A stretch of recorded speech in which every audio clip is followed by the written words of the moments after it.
আসসালামু আলাইকুম।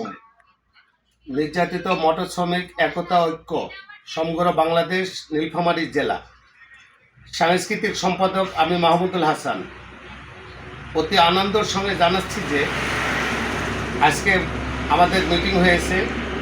সম্মানিত সভাপতি ও সেক্রেটারি সামনে আজকে আদেশ দিয়েছেন আমাদেরকে আগামী 26 রোজায় আইয়ুব ভাইয়ের অফিসে বন বিভাগে 41 জন সদস্য, আমরা যারা ড্রাইভার ভাইরা সাহেব ভাইরা আছি, রক্তের ভাইরা আছি, সবাই মিলে একত্রিত হয়ে সংগঠনের আমরা সবাই ইফতারের আয়োজন করেছি। আপনারা সবাই উপস্থিত হবেন।